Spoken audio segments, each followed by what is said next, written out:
నారాయణం నమస్కృత్య నరంచేవ నరోత్తమం దేవీం సరస్వతీం వ్యాసం తతో జయముదీరయేత్. ఓం శ్రీ గణేశ శారద మాతృశ్రీ గురుభ్యో నమ. మిత్రులారా, మనం గత ఎపిసోడ్లో చెప్పుకున్నాం, బలరాముడు 42 రోజులు తీర్థయాత్రలు చేసినవాడు తిన్నగా భీమ దుర్యోధనుల గదాయుద్ధం జరుగుతుందని చెప్పి తెలుసుకుని తన యొక్క పరివారాన్నంత ద్వారకి పంపించి తను స్ట్రైట్గా రథం ఎక్కేసేసి ఈ యుద్ధరంగంలోకి రావడం జరిగింది. ఎప్పుడైతే బలరాముడు యుద్ధరంగంలోకి అడుగుపెట్టాడో దుర్యోధనుడికి ఎక్కడ లేని ఉత్సాహం కలిగింది. గురువుగారు అలాగే దుర్యోధనుడిని కూడా బలరాముడు పరామర్శించడం జరిగింది. ఈ సందర్భంలో కృష్ణుడు టెన్షన్ పడుతూ ఉన్నాడు. ఏంటి, భీముడు ప్రాక్టీస్ చేయలేదు 12 ఏళ్ళ అరణ్యవాసం, 1 ఏడు అగ్నివాసవాసం సమయంలో. అదే సమయంలో దుర్యోధనుడు ప్రాక్టీస్ బాగా చేస్తున్నాడు.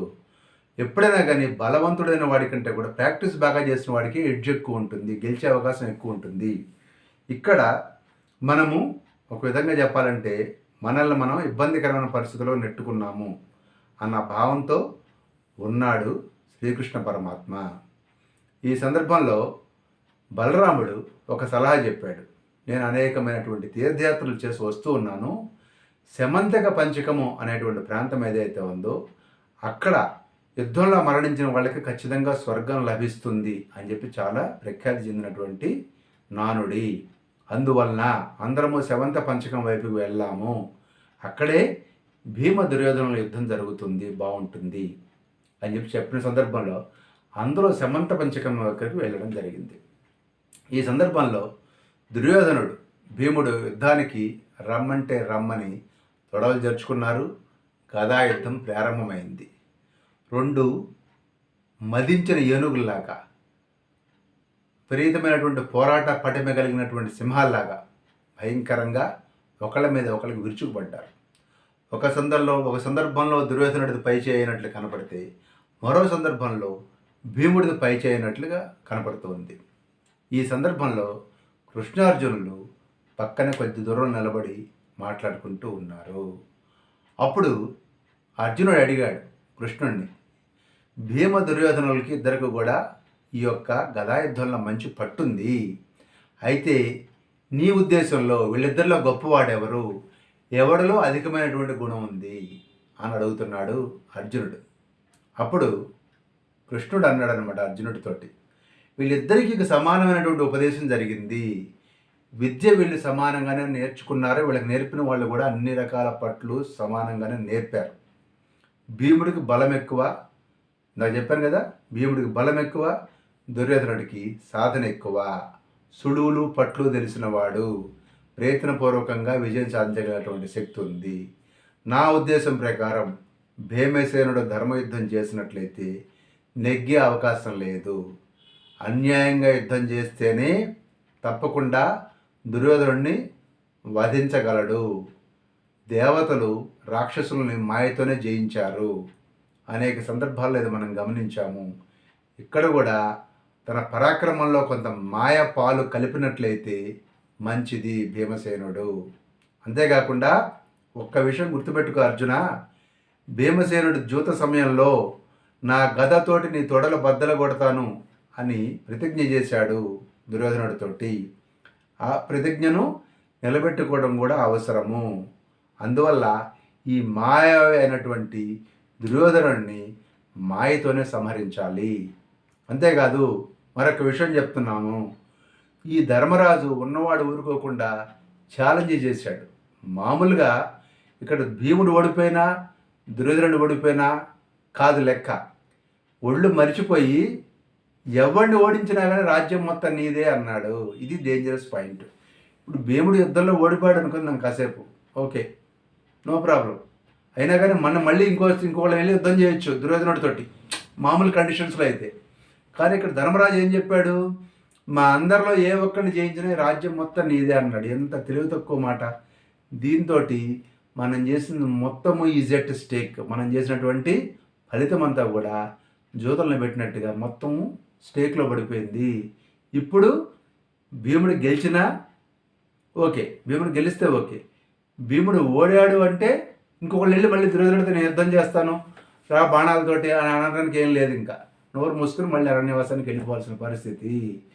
ఇక్కడ ధర్మరాజు ఒక్కడి విజయంతో మొత్తాన్ని తలకిందులు చేసే పరిస్థితి క్రియేట్ చేశాడు. అంటే ఇప్పుడు దుర్యోధనుడు గెలిచాడంటే 18 రోజుల యుద్ధము కూడా వేస్ట్. ఇంకా ఇప్పుడు కనుక భీముడు కనుక ఓడిపోయాడంటే ఆటోమేటిక్గా దుర్యోధనుడు రాజ్యానికి మళ్ళీ వస్తాడు.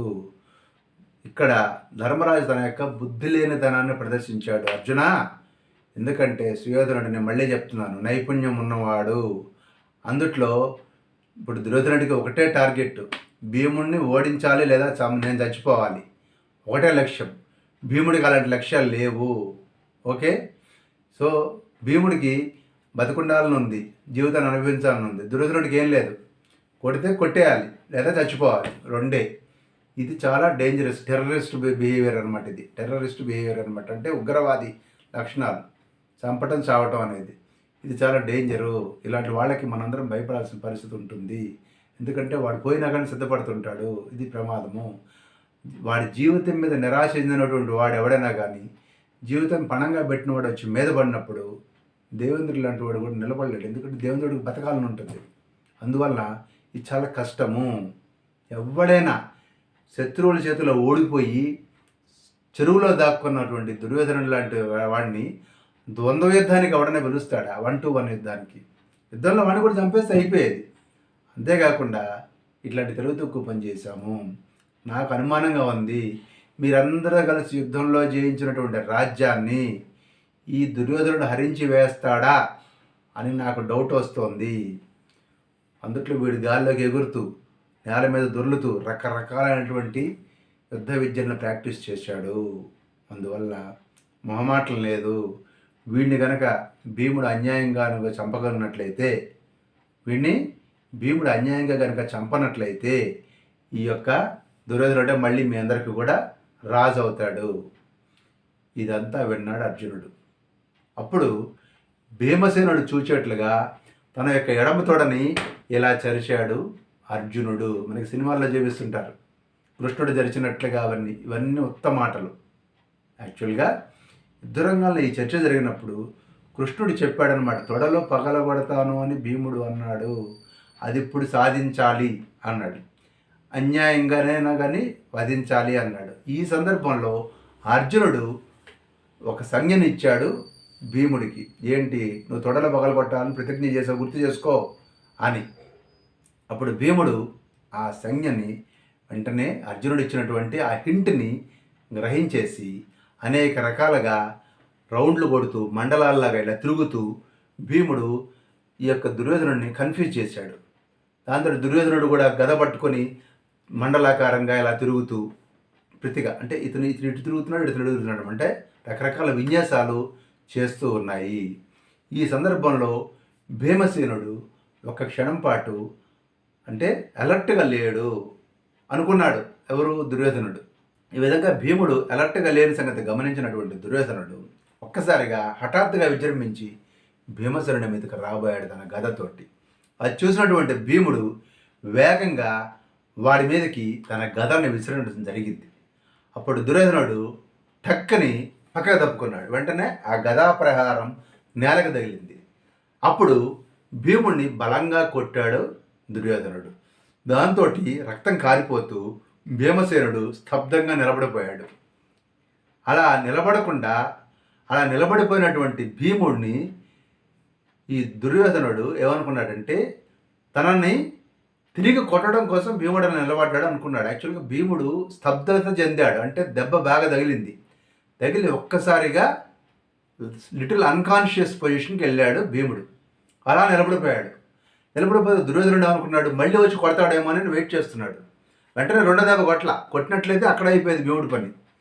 అప్పుడు కొట్టకపోవటంతోటి ఈ లోపల భీముడు తప్పరిల్లి దుర్యోధనుడు కొట్టడం కోసం వేగంగా అతని మీదకి వెళ్ళినప్పుడు దుర్యోధనుడు ఒక్కసారిగా పైకి ఎగిరాడు. ఇట్లా కొట్టబోతుంటే దుర్యోధనుడు ఒక్కసారిగా పైకి ఎగిరాడు.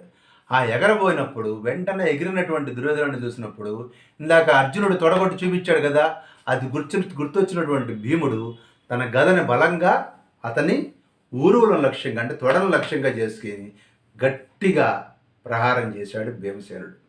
ఓకే, యుద్ధ విన్యాసాల్లో వాడు పైకి ఎగరటం, ఇతని తొడలు భీముడు విరగొట్టడం జరగటంతో అతడు ఒక్కసారిగా నేల మీదకి వాలిపోయాడు దుర్యోధనుడు, 2 తొడలు విరిగిపోవడంతో. అప్పుడు ఆ ప్రాంతమంతా కూడా హాహాకారాలతోటి, ఇటు పాండవుల యొక్క జయజయధ్వానాలతోటి నిండిపోయింది. అలా పడిపోయినటువంటి దుర్యోధనుడి దగ్గరికి వెళ్ళాడు భీమసేనుడు. వెళ్ళి ఇహ ప్రతిజ్ఞలు పూర్తి చేసుకోవాలిగా, తొడలు విరగొడతానన్నాడు, విరగొట్టేశాడు. అతని సోదరులందరినీ చంపుతానన్నాడు, చంపేశాడు. ఇక మిగిలింది ఏంటి? తన కాలితో వాడి తలను తంతానన్నాడు. అందువలన ఆ ప్రతిజ్ఞ నెరవేర్చుకోవడం కోసము దుర్యోధనుడి దగ్గరికి వెళ్ళినటువంటి భీముడు, ఓ దుర్మతి, ఆ రోజున ఏకవస్త్రైనటువంటి ద్రౌపదిని మమ్మల్ని పరిహాసం చేశావు కదా, దాని ఫలం ఇది అని తన ఎడమకాలతోటి వాడి తల మీద తన్నాడు భీమసేనుడు. ఓకే, ఈ విధంగా ఆ రోజు మేము డ్యాన్స్ చేశారు కదా మా చుట్టూతుట, ఎద్దు ఎద్దు అని నా చుట్టూ తిరిగారు కదా, ఇప్పుడు నేను డ్యాన్స్ చేస్తాను అని చెప్పనేసేసి భీమసేనుడు కూడా అదేవిధంగా దుర్యోధనుడి శిరస్సు మీద తన్నుతూ ఆ యొక్క అనేక రకాలుగా అతన్ని అవమానించడం జరిగింది.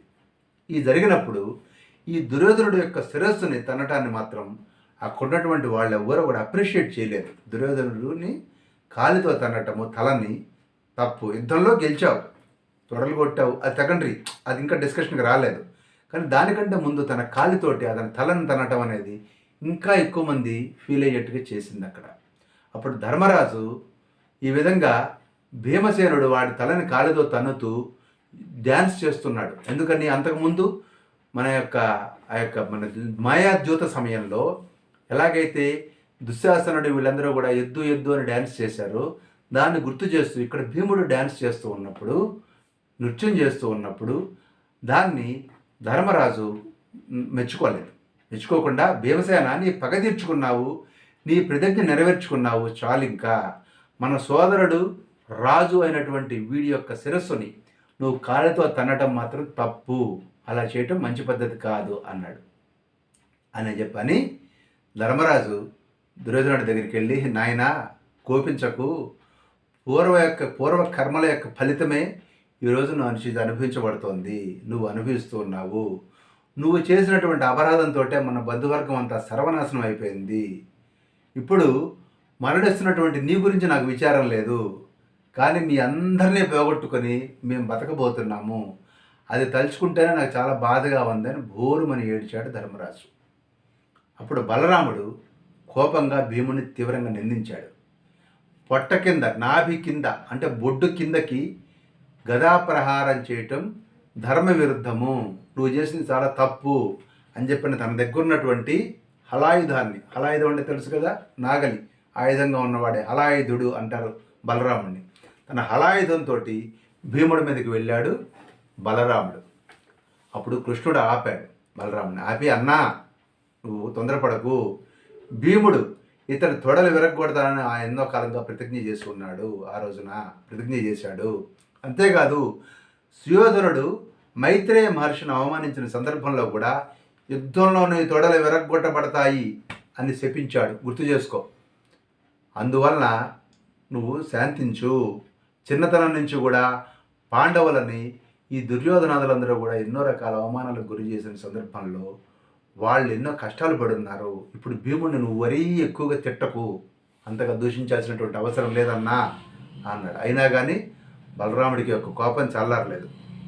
చల్లారకపోయేసరికి అప్పుడు అన్నాడనమాట, భీముడు అధర్మయుద్ధం చేసి ధర్మయుద్ధం చేస్తున్నటువంటి దుర్యోధనుడిని వధించాడు అన్నటువంటి అపకీర్తి ఈ లోకంలో భీముడికి కలుగుతుంది, దుర్యోధనుడి యొక్క కీర్తి కూడా వ్యాపిస్తుంది అని చెప్పి అనేసేసి రథం ఎక్కి ద్వారకకి కోపంగా వెళ్ళిపోయాడు బలరాముడు.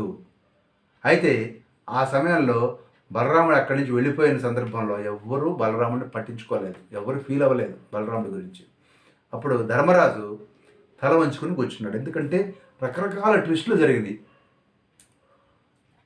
మన యొక్క దుర్యోధనుడు చెరువుల్లో దాక్కున్నాడు, వదిలేసి ఊరుకోవచ్చు కదా, ఊరుకోలేదు. ఆయన్ని పీకి పాకం పెట్టి తీసుకొచ్చి మళ్ళీ యుద్ధానికి తీసుకొచ్చారు. తీసుకొచ్చినప్పుడు నువ్వు ఎవరితోనే యుద్ధం చేయన్నాడు మళ్ళీ ధర్మరాజు. మళ్ళీ అక్కడ కన్ఫ్యూజన్లో ఉంది. ఎందుకంటే దుర్యోధనుడు గదాయుద్ధం సహదేవుడితో చేస్తానంటే 2 నిమిషాల్లో సహదేవుడిని నేలగరుచుకుంటాడు. So high risk. కృష్ణుడికి నచ్చలేదు, ధర్మరాజుని తీవ్రంగా నిందించాడు. చివరికి యుద్ధంలో తొడలు విరగొట్టాల్సి వచ్చింది. అది అధర్మ యుద్ధం కిందకి అకౌంట్లోకి వచ్చింది. అక్కడితో ఆగకుండా కాళ్ళతోటి భీముడు దుర్యోధనుడిని తన్నాడు. ఇదొక అధర్మము.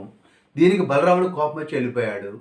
సో ఇటు పక్క నుంచి చూసుకున్నా కానీ అంత ప్రశాంతంగా జరగలేదు. అంటే ఫ్రూట్ఫుల్గా ప్రశాంతంగా సంతోషకరంగా జరగలేదు వ్యవహారం. ఇప్పుడు గెలిచినా కానీ గెలవనట్టుగా అనిపిస్తోంది. ఎంజాయ్ చేసే పరిస్థితి లేదు. అందువల్ల ధర్మరాజు తల ఉంచుకొని బాధపడుతున్న సందర్భంలో కృష్ణుడు వెళ్ళి ఒకసారిగా, ధర్మరాజా, అధర్మం జరిగిందని ఎందుకు అనుకుంటున్నావు? నువ్వు ధర్మజ్ఞుడివి, ఓకే. కోపావేశంలో యుద్ధంలో ఇలా రాజు యొక్క శిరస్సును పాదంతో స్పృశించిన సందర్భంలో నువ్వు ఫీల్ అవ్వాల్సిందే ఉంది. అంటే కృష్ణ ఎంత కోపావేశమైనప్పుడు కూడా అతని తలను తీసుకుని కాలుతో అదనట తప్పు కాదా? అలాగే కులమంతా నాశనం అయిపోయింది యుద్ధ కారణంగా. వాళ్ళు మమ్మల్ని బాధలు పెట్టిన మాట వాస్తవమే. ఏది ఏమైనప్పటికి కూడా ఇది నాకు ఇలా జరగటం ఏం బాగాలేదు అని చెప్పి అన్నాడు మన యొక్క ధర్మరాజు. సో ఏది ఏమైనా కానీ భీమసేనుడు కడుపులో చాలా బాధ పెట్టుకుని ఉన్నాడు. అతడు చాలా పరుషత్వంతో ఉన్నాడు. ఆ సందర్భంలో ఈ యొక్క దుర్యోధనుడిని చంపటంలో అధర్మం చేసినప్పటికీ కూడా ఫైనల్గా భీముడు సంతోషించాలని చెప్పి నేను కోరుకుంటున్నాను కృష్ణ. కానీ ఇలా జరిగినందుకు కొంచెం బాధగా కూడా ఉంది నాకు. అంటే రెండు భావాలు. భీముడిని సంతోషపెట్టాలి, ఎందుకంటే అంత కష్టపడి మొత్తానికి దుర్యోధనుడు తొడలెరగొట్టి చంపాడు. ఇంకా చనిపోలేదు, బట్ తొడలెరగొట్టి నేల కూల్చాడు. ఇక్కడ భీముడికి సంతోషం కలగాలి. కానీ అదే టైంలో కాలుతో దన్నాడు, అధర్మ యుద్ధంలో ఓడించినట్లయింది. అలాగే కులక్షయమైంది, ఇది బాధ. ఇవన్నీ కూడా మిక్స్డ్ ఫీలింగ్స్ తోటి ఉన్నాడు ధర్మరాజు. ఈ సందర్భంలో పాండవ సైనికులందరూ కూడాను భీమసేనుడిని పరిపరి విధాలు పొగట్టడం జరిగింది. అక్కడ ఉన్నటువంటి రాజులందరూ కూడా వాళ్ళ వాళ్ళ నివాసాలకు వెళ్ళారు. కౌరవుల శిబిరాలకు పాండవులు వెళ్ళటం జరిగింది. ఈ సందర్భంలో సాత్యకి, దుష్టజుమ్నుడు మొదలైనటువంటి వాళ్ళందరూ కూడా వాళ్ళ వెనకాలే వెళ్ళటం జరిగింది. వాళ్ళందరూ కూడా దుర్యోధనుడి శిబిరంలోకి వెళ్ళి అక్కడ కళావిహీనంగా ఉన్నటువంటి ఆ శిబిరాలని వాళ్ళు చూడటం జరిగింది. ఆ జరిగిన తర్వాత అక్కడ ఏం జరిగింది అనేది, కౌరవ శిబిరానికి వెళ్ళినటువంటి పాండవులు ఏం చేశారు అన్నది, అలాగే పాండవులు తమ శిబిరాలకు వెళ్ళి వాళ్ళు ఏం చేశారు అనేటువంటిది నెక్స్ట్ ఎపిసోడ్లో చాలా ఇంట్రెస్టింగ్గా ఉంటుంది. తప్పకుండా చూడండి. స్వస్తి.